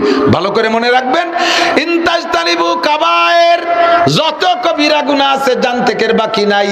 আইলঠালা কবিরা গুনাহ, জাল দলিল কবিরা গুনাহ, কতক্ষণ না কেন, মিথ্যা সাক্ষী কবিরা গুনাহ, মিথ্যা মামলা কবিরা গুনাহ, হয়রানি করেন না মানুষকে, গীবাত করা কবিরা গুনাহ, গীবাত করা কবিরা গুনাহ। কিছু কিছু কবিরা গুনাহ আল্লাহর সাথে সম্পৃক্ত, ওগুলোর থেকে অবশেষে আস্তাগফিরুল্লাহ পড়লে আল্লাহ ক্ষমা করে দেওয়ার ওয়াদা করেছেন। কিন্তু যেই কবিরা গুনাহগুলো মানুষের হকের সাথে জড়িত, আল্লাহ পাক ক্ষমা করতে পারবে না, ওইটা মানুষের ক্ষমা করতে হবে। যার হক নষ্ট করেছেন তার কাছ থেকে ক্ষমা চেয়ে আসতে হবে, অথবা তারে পরিশোধ করতে হবে, নইলে কিন্তু খবর আছে, ভালো করে জেনে নেন। প্রত্যেক 2 পয়সার বিনিময়, প্রত্যেক 2 পয়সার বিনিময় 100 পয়সায় 1 টাকা, 100 পয়সায় 1 টাকা, 2 পয়সার বিনিময়ে 700 রাকাত নামাজ দেওয়া লাগবে, 2 পয়সার বিনিময়ে 700 রাকাত নামাজ দেওয়া লাগবে। নামাজ শেষ দিন আর শোধ হইতে পারেন নাই, রোজা ধরে টান দেবে, রোজা শেষ দিন আর শোধ হয় নাই, অন্য কি নেকি আছে তাই ধরে টান দেবে। সব পরিশোধ সব দেওয়ার পরও যদি দিনা তাইকে যায়, তাহলে ওই পাওনাদারের যত গুনাহ আছে ওই গুনাহগুলো তোমার আমল নামায় ঢুকবে। তুমি যতই নেককার হও না কেন, গুনাহ নিয়ে জাহান্নামে চলিয়া যাইবা, তোমার দিনা শোধ হওয়ার আগ পর্যন্ত ক্ষমা হবে না। বাসের ভাড়া ফাঁকি দিয়েছো, খেয়া নৌকার ভাড়া ফাঁকি দিয়েছো, আদম ব্যাপারীরা আছে না, আদম ব্যাপারী বিদেশে লোক পাঠায়, লক্ষ লক্ষ টাকা নিয়ে গরিব মানুষের ভিটে ছাড়া করে বস্তিতে নামায় দেশে, লাস্টে যে টাকাগুলো মারিয়ে দিয়ে পলাইছে তারে বিদেশ পাঠায় না। দুনিয়ায় সাইরা গেলি কিয়ামতে আল্লাহর কাছে ধরা খা লাগবে। চেয়ারম্যান সাহেব, মেম্বার সাহেবরা জাতির হক মারিয়ে খাইছো, করোনা ভাতা মারিয়ে খাইছো, আরে ভিজিএফ কাট করতে করতে যে টাকা খাইছো, পঙ্গু ভাতা বিধবা ভাতা করে দিতে টাকা খাইছো, বয়স্ক ভাতা করে দিতে টাকা খাইছো, এই টাকাগুলো হারাম টাকা খাইছো। হারাম খাইয়ে সন্তান জন্ম দিলে ওই সন্তান ভালো হয় না, হারাম খাইয়ে ইবাদত করলে কবুল হয় না, হারাম খাইয়ে মোনাজাত করলে কবুল হয় না। হারাম পেটের মধ্যে ঢুকাইছো একেবারে রাইফেলের গুলির মতো, 1 টাকা ঢুকলে 100 টাকা নিয়ে বেরোয় যাবে। বাল্ব নিয়ে বেরোবে, কিডনি নিয়ে বেরোবে, লাংস নিয়ে বেরোবে, হার্ট নিয়ে বেরোবে, ডায়াবেটিস নিয়ে বেরোবে, আলসার নিয়ে বেরোবে, ক্যান্সার নিয়ে বেরোবে, বউ বেরোয় চলে যাবে, মাইয়ে চলে যাবে, 1 মাইয়ে 3 ছেলের সাথে, 1 ছেলেতে একবারে 5টা 6টা মাইয়ে ধামলা নিয়ে ঘরে উঠবে। যত প্রকার আপদ বিপদ বালা মুসিবত সব তোমার আসার কারণ হলো হারাম টাকা। কতক্ষণ হারাম খালি এই করে না, গীবত করা হারাম। গীবত বোঝেন? আমি মাওলানা নাসির একটা অন্যায় করেছি, আপনারা 2-4 জন মানুষ জানেন, দুনিয়ার কেউ জানে না। ভুল করে ফেলাইছে, আপনাদের সামনে আমি লজ্জিত।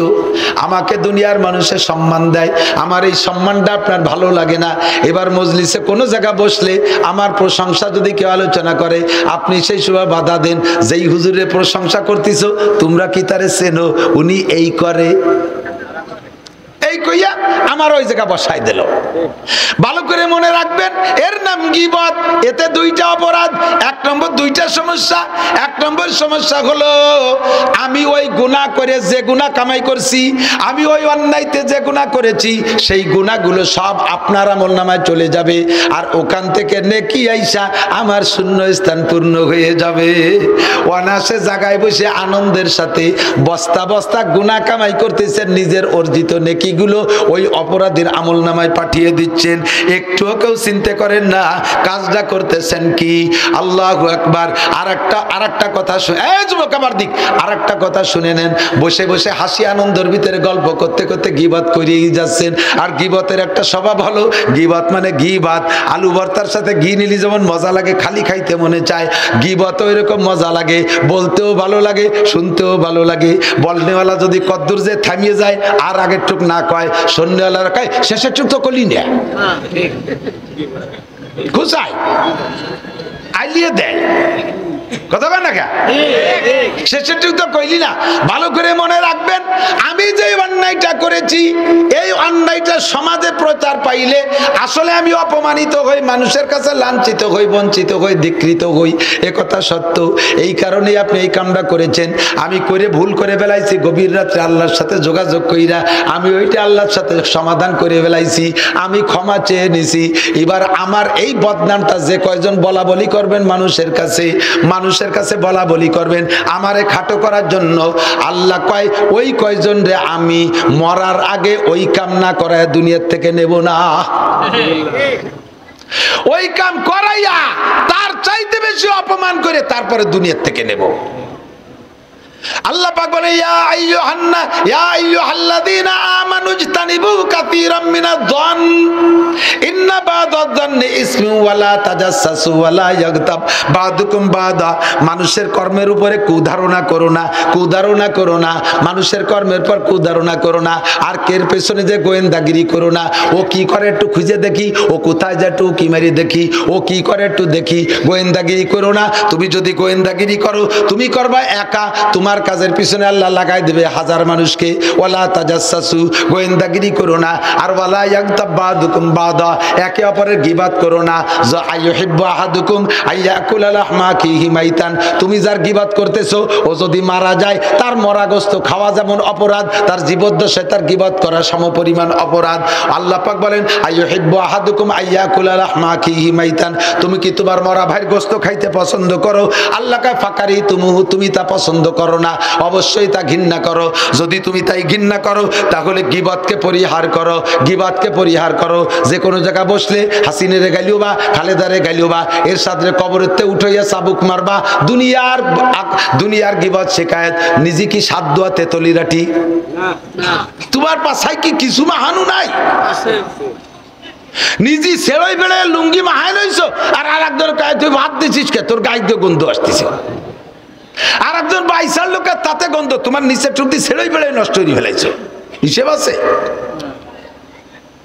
আল্লাহু আকবার। সাবধান, কবিরা গুনাহ অনেক অনেক, শতখানিক কবিরা গুনাহ সিরিয়াল আছে, অত কইতে পারবো না। এক নম্বর কবিরা গুনাহ শিরিক করব না। বলেন শিরিক করবেন না। শিরিক তোকে বুঝবেন, যে বোঝে সে খোঁজে, যে জানে সে মানে, যে চেনে সে কেনে, কথা কন। তাহলে খুঁজতে হলে বুঝতে হবে, খুঁজতে হলে বুঝতে হবে, মানতে হলে জানতে হবে, কিনতে হলে চিনতে হবে। কথা কয়টা একটু চিনেই দিই, তাকান। শিরিক তিন প্রকার। কয় প্রকার? একটা হলো শিরিক ফিজ জাত, আল্লাহর অস্তিত্বের সাথে শিরিক। আল্লাহ একা না, আল্লাহর ফ্যামিলিতে তিনজন। একটা মানুষও নড়লো না। কি বিল্লাহ? কি বিল্লাহ? নাউজুবিল্লাহ। আল্লাহর ফ্যামিলিতে তিনজন।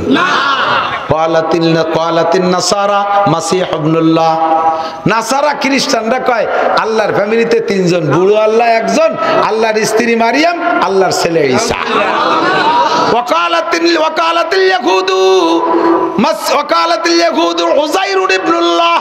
আর ইহুদিরা কয় উজায়ের আলাইহিস সালাম আল্লাহর ছেলে, উজায়েরের মা হলো আল্লাহর স্ত্রী। আল্লাহ তো আল্লাহ, তাহলে একই ফ্যামিলির তিনজন, তিনজনের সমান ক্ষমতা। বরঞ্চ বর্তমান যুগ হিসেব করতে গেলে বিটাকে চাইতে বিটিকে পাওয়ার বেশি, সেই হিসেবে মূল আল্লাহর চাইতে আল্লাহর স্ত্রীর শক্তি বেশি। আমরা কি বলি? কুল হুয়াল্লাহু আহাদ বলেন, আল্লাহুস সামাদ, লাম ইয়ালিদ ওয়া লাম ইউলাদ। আমার আল্লাহ একক, কারো কাছে ঠিকানা। আমার আল্লাহ কেউরে জন্ম দেয় না, আমার আল্লাহ কে থেকে জন্ম নেয় না। আমরা এই বিশ্বাসে বিশ্বাসী। ওই রাজা কইল ওইটা হলো শিরিক ফি জাত, আল্লাহর অস্তিত্বের সাথে শিরিক করা। এটা 1 নম্বর মুশরিক, 1 সেকেন্ডের জন্য জান্নাতে যাবে না। আল্লাহকে ওরা আমার বড় শত্রু। 2 নম্বর হলো শিরিক ফি সিফাত, আল্লাহর যে গুণ আছে আল্লাহকে একা মানি। এই যুবকরা খেয়াল না কেন? তোমরা একসময় বুড়ো হবাই, ঝামেলার মধ্যে পড়ে যাবা। দিন দিন বক্তাদের বয়ানের রং পাল্টে যাচ্ছে। এই গভীর কথাগুলো বলা ছাড়ান দিয়েছে। এখন গীত গান গজল দিয়ে মজলিস গরম করে পকেট ভরি আটকে যায়। এক আর থাকবে না, বেশি দিন নাই। এই আমাকে সিরিয়ালের আদা বুড়ো চাইলো নৌকাটা মরি গেলি ভরা সাপ। একটু খেয়াল আরো। 2 নম্বর শিরিক ফি সিফাত কাকে বলে? আল্লাহর অস্তিত্ব হিসেবে আল্লাহকে একাকেই মানি। আল্লাহ একা ঠিক, কিন্তু আল্লাহর যে গুণ আছে ওই গুণগুলো অন্যের মধ্যেও আছে। তখনই আপনি মুশরিক। আল্লাহর গুণের মধ্যে কি গুণ? আল্লাহ হাজের, আল্লাহ নাজের। হাজের মানে এনি টাইম এভরিডে, সব জায়গায় আল্লাহ উপস্থিত হওয়ার ক্ষমতা রাখে। কে রাখে? নাজের, একে টাইমে সব জায়গা দেখে কে? সামিউন বাসির, একে টাইমে সব আওয়াজ শোনে কে? সব কিছু দেখে কে? এই গুণগুলো যদি আর কেউ রে ভালোবাসে, একটু শরিক করি যে আল্লাহর নবীও হাজির, যখনই মিলাদ পড়ি চলে আসে, আমরা যেখানে যা করি নবীও দেখে, তাহলে আল্লাহর ওই গুণটা নবীর মধ্যে নিয়ে আসছেন। নবীকে বেশি ভালোবাসতে যাইয়া আল্লাহকে বিশ্বাস করেন, কিন্তু নবীর ভিতরে আল্লাহর গুণটা ঢুকই দেওয়ার সাথে সাথে আপনি পাক্কা মুশরিক। সারা জীবন ফরজ ওয়াজিব সুন্নত পালন করেও 1 সেকেন্ডও ভেস্তে যাইতে পারবেন না। সাবধান! ছেলে দেয় কে? কথা কয় না। মেয়ে দেয়, মোটো না দেয়, হিজলে দেয়, জোড়া দেয়। ইয়াহাবুলি মাইয়াশাউ ইনাসা ওয়া ইয়াহাবুলি মাইয়াশাউ যুকুর আও যুযাফিজুহুম যুকরানা ওয়া ইনাসা ওয়া ইয়াজআলু মাইয়াশাউ আকিমা। যারে খুশি ছেলে দেয়, যারে খুশি মেয়ে দেয়। কেউরে ছেলে দে মেয়ে জমজ দেয়, আবার কেউরে নিঃসন্তানী বাজা বানাইয়া রাখে। এ সব ক্ষমতা আল্লাহর। অথচ আমরা পীরের দরবারে বট গাছের গোড়ায় মান্নত করি ছেলে হওয়ার জন্য, মেয়ে হওয়ার জন্য। খাসি মানেন, গরু মানেন, সিন্নি মানেন, সালাত মানেন। ওরে এই মান্নতটা যদি রসুলের নামেও মানেন তাও আপনি মুশরিক। এই মান্নত কাবা ঘরের নামে মানেন তাও আপনি মুশরিক। এই মান্নত মসজিদে নববীর নামে মানেন তাও আপনি মুশরিক। আল্লাহু আকবার। এই মান্নত যদি সদর সাহেবের নামে মানেন তাও মুশরিক। এই মান্নত যদি সরমুনার পীর সাহেবের নামে মানেন তাও আপনি মুশরিক। মান্নত হবে একমাত্র কার নামে। আর ওই সব জায়গা দিলে আপনার ইবাদত বন্দেগী সব করতেছেন পরিষ্কার, কিন্তু একটা জায়গায় মার খেয়ে গেছেন, আপনি মুশরিক। আপনার আকীদা পীরের জায়গা দিলে কিছু হয়, পীরের কাছে মুরিদ হলে ধনী হওয়া যায়, ওই পীরের কাছে মান্নত করলে আমার এই সম্পদ পাওয়া যায়। এইগুলো হলো আল্লাহর গুণকে পীরের মধ্যে এনে কাড়াকাড়ি করতেছেন। এর কয় শিরিক ফি সিফাত। আমি কি বুঝতে পারছি? ক্ষমতার উৎস কে? জনগণ ক্ষমতার উৎস না। এই কথা জেনে তারা কইছে, আল্লাহ তাদেরকে ধুলাই দিয়ে ছাড়িয়ে দিয়েছে। সব জনগণ তোমার সাথে আছে, তুমি টেকো এবার। টিকতে তো পারলে না। তাহলে এই যে কথাটা বলছো ওইটা শিক্ষা দেওয়ার জন্য এত জনগণ আমার গোপালগঞ্জের সব তার সাথে, সারা বাংলাদেশের লক্ষ লক্ষ কোটি কোটি সাথে, তারপরও টিকতে পারে না, কারণ আকীদা নষ্ট হয়ে গেছে। তুমি মনে করো জনগণ ক্ষমতার উৎস, সব জনগণ তোর সাথে আছে, তুই থাক, পারলি তো না। কতক্ষণ প্রত্যেক অ্যানিম্যান এভরিবডি। এখন ওই দল হেরে যাওয়ার পরে যে দল রাস্তায় পাগলামি করতেছো, ধরো মারো খাও কালো, এটা করো ওটা করো, তোমরা তাদের চেয়ে কম। তোমরাও জনগণকে ক্ষমতার উৎস মনে করে নাচতেছো, তোমরাও ধরা খেয়ে যাবা। একিন তৈরি করো। এগুলো করা যাবে? এগুলো করা যাবে? এখন তাদেরকে দুর্বল দেখে তুমি যা খুশি করতেছো, আল্লাহর গুরুই দিতে সময় লাগে না। সীমা লঙ্ঘন করবা তো আল্লাহ ধরে বলবে। ঠিক আল্লাহ আস্তাগফিরুল্লাহ। জিনা করা হারাম না হালাল? জিনা করা জোর হলো না? টাকা টাকায় দিয়ে যদি রাজি করে করেন, দুইজনে প্রেম করছেন তো অনুমতি হয়ে গেছে দুইজনে। হ্যাঁ, যুবকরা বিয়ে হারে, দুইজনে বিয়ে হারে, আল্লাহ আল্লাহ রসুলের সাক্ষী রেখে বিয়ে হারে। আল্লাহ আল্লাহ রসুলের সাক্ষী রেখে বিয়ে করে যারা করতেছ, তোমাদের কপাল পড়বে, ওই বিয়ে বিয়ে না। আল্লাহকে আমার রসুল তো সব জায়গা থাকে না, উনি তার হাজের নাজের না, আমি সব জায়গা থাই, তা আমারে সাক্ষী রেখে বিয়ে হবে না। সাক্ষী রাখতে হবে মুসলমান পুরুষ দুইজন। কয়জন? দুইজন পুরুষ সাক্ষী রেখে বিয়ে করতে হবে। তোমার ওই আল্লাহ আল্লাহ রসুল সাক্ষীর বিয়ে বিয়ে না। ওখানে যা করবা সব জেনা হবে, যদি দুই একটা ফুটিয়ে পড়ে তা হবে জারিউল বাচ্চা, হারামজাদা, যারও সন্তান হবে। কতক্ষণ না কে? আর বাড়ির বাংলা বাড়ি কতি, আমি কি বাইরে গেছি? আমি তো গোপালগঞ্জের মধ্যে আছি। আমাকে গোপালী বাংলা এরকম না, বোঝা যাচ্ছে তো? আকাম করিয়া যা পয়দা দিবা সব জারিউল বাচ্চা, হারামজাদা পয়দা হবে। আর তুমি তো এখন সুন্দর একটা বাচ্চা হয়েছে দেখতে চাঁদের মতো, পরে নিয়মতান্ত্রিক বিয়ে করে নিছো, প্রথম যেটা পয়দা দিছো ওটা তো জারস সন্তান, বিয়ের আগে পরে বিয়ে করে নিছো, এই জারস সন্তানের থেকে প্রোটেকশন যা হবে সব হারাম হতে থাকবে। তুমি কিসের কি বলে বিস্পত্তন করেছো, কিসের চারা লাগাই দিছো, চিন্তা করতে পারো? কিছুক্ষণের আনন্দ করতে যে তুমি একটা জেনারেশনকে ধ্বংস করে দিছো, একটা জেনারেশনকে ধ্বংস করে দিছো। ওই বংশে কোনো ভালো মানুষ পয়দা হবে না কোনোদিন। একটু কন্ট্রোল হও, একটু কন্ট্রোল হও। আর এত বিয়ে ছাড়া জেনা, আবার অনেকে বিয়ে করার পরও এই স্ত্রীর মধ্যে দিয়ে আবার জেনার পদ্ধতি বানায় ফেলে, স্ত্রীকে তালাক দেয়। তালাক দেওয়ার সময় তো মাত্রাগুলোনের উস নাই, ওরে গরম, বউরে পাটার মতো খানি গালাগালি করবে, এরপরে মায়ের শুরু হবে, হাড়ি ঘোড়া লাতোয় ফেলাই দেবে, শোকেস লাতি দিয়ে ফেলাই দেবে, বাতের আড়ি ধরে ভেঙে ফেলাই দেবে, ছাগলের ঠ্যাংটানি ছিঁড়ে ফেলাই দেবে। এরপরে বউরে যে বাড়ি শুরু হবে, মারতি মারতি মাথা গরম হয়ে যাবে। চিনিস আব্বা কলিও ছাড়বো না, বউতিও কয় তুই এবার ধর্মের বাপ, মাফ কর, তোরেও তালাক দিলাম, তোর মাও তালাক, যে হুজুর বিয়ে বলেছে সে হুজুরও তালাক। এই সব ফাইনাল করে টরে দিয়ে নিরিবিলি হয়েছে। পরে বউটা যত, বউ তো আর অত রাখি নেই, বউ তো পেয়ে গেছে বুঝমতো তালাক, কয় 1 তালাক 2 তালাক 3 তালাক, তোর গোষ্ঠী শুদ্ধ তালাক, সব তালাক।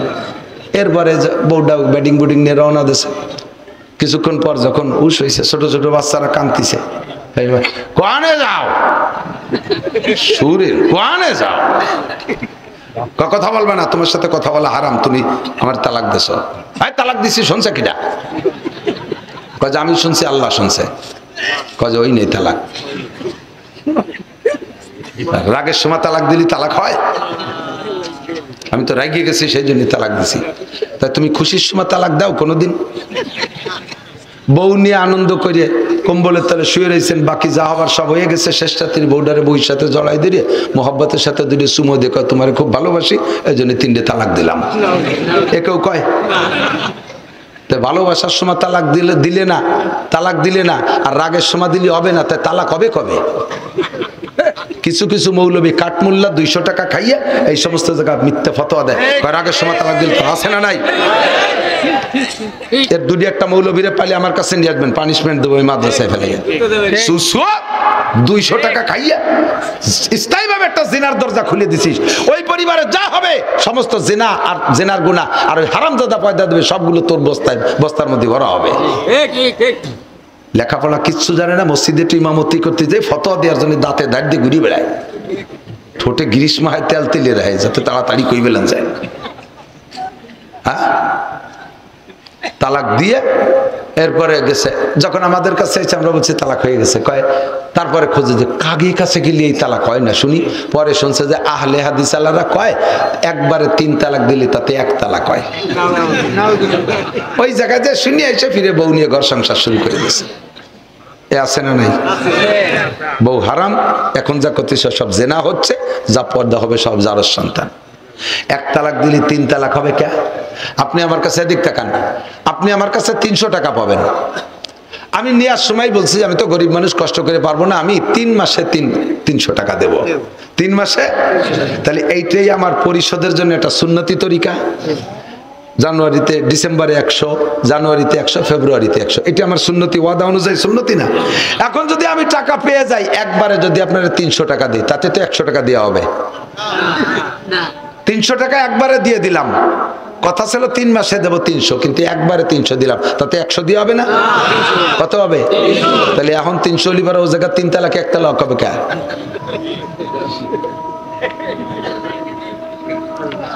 এই চোরগুলো সমাজটারে জ্বালায় দিল, দেশে এমনি আজে বাজে ভাবে যারো সন্তানের দেশটা ভরি যাচ্ছে। আর এরপরে এই যে এই বৈধতার ভিতর দিয়ে আবার হারামজাদা ঢুই দিছে হাজার হাজার। এর থেকে বাঁচেন। সমাজে এই রকম যদি তালাক দিয়া বউ নিয়ে কেউ সংসার করে, তাকে যদি সমাজের কেউ সাপোর্ট দেয়, ওরে সহ মসজিদের থেকে ঘেটি গুলিতে বের করে দিতে হবে। মারামারি যেন হয় না। যা কাজে ললো কান্দে নাসির হুজুর কইছে মামলা উনি খাবে। মারামারি না, অন্যাসে ভদ্রতার সাথে, নইলে বিচ্ছিন্ন করে দেবেন। আমার মা বোনরা, তালাকের ব্যাপারটা দুনিয়ার কেউ জানুক না জানুক, আপনি জানেন আল্লাহর কাছে যাইতে হবে। স্বামী আপনারে কোন ভাষায় তালাক দিয়েছে স্বামীর মনে না থাকলে আপনার মনে আছে, আপনি ওই স্বামীকে নিয়ে ঘর করবেন না।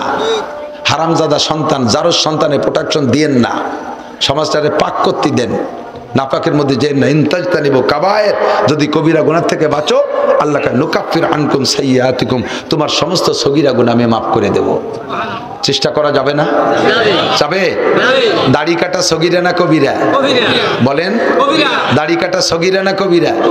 দাড়ি একটুক একটুক ফিস ফিস করে খাইজুনি সাইজ রাখা, এটা তার চেয়ে বড় কবিরা, আকবরুল কাবায়ের। কারণ দাড়ি যে পুরো সাইজে ফেলে দেয় সে কবিরা গুনাহ মনে করেই আছে, আর যে একটুক একটুক রাখে সুন্নত মনে করে ও তার চেয়ে বড় অন্যায় করছে। যা সুন্নত না তার সে সুন্নত মনে করতেছে, এটা আরো বড় অপরাধ।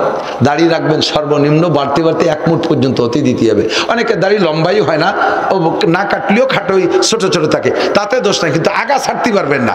হ্যাঁ, মেলা বড় হয়ে গেছে, জটমট পড়ে যার ভয় থাকে, নষ্ট হয়ে যায় ভয় পড়বে, সে থেকে আপনি 1 মুঠ ধরে এই নিচের টুক কেটে দিতে পারবেন। কিন্তু তার আগে যদি খাটো করে ফেলেন, এই যে বগল সাইজ একটু একটু, বগলও যেটুক দাড়িও যেটুক, এই সাইজের ইমাম সাহেব নামাজ পড়াইলে তার পিছনে নামাজ পড়া মাকরুহে তাহরিমি, ওই নামাজ আবার পড়িয়ে নেওয়া ভালো।